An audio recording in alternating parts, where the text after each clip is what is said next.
Without force, you cannot have justice.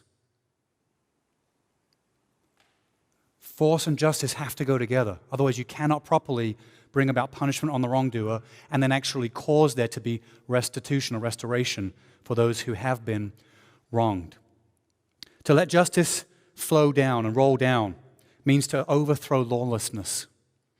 You cannot have peace and prosperity. We've got some wrong thinking in our culture where we think these wrong ideas that if we just do economic stimulation, that will bring peace and prosperity.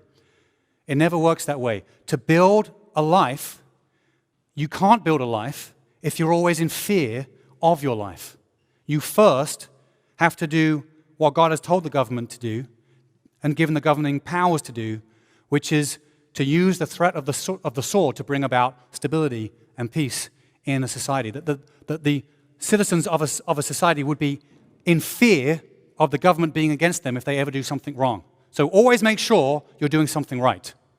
So if you leave church today not feeling so great, feeling like, man, I would just like a sermon about God loving me or about being special, I'll give you that. Don't worry. There'll be future weeks. I'll give you a sermon where you feel great and you feel special and you know God loves you. I'll tell you in a minute God loves you. But it's good for us to have a reminder, you know what? If I do something wrong, I should be afraid.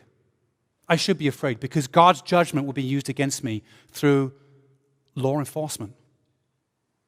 And hopefully that would match the level of threat that I pose in that moment, in that situation.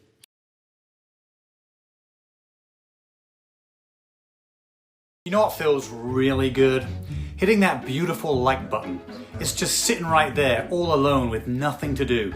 Help it live to its fullest potential. You know what else feels really good? Embracing that subscribe button. It's like a puppy begging for attention. Just showing it a little bit of love goes a long way.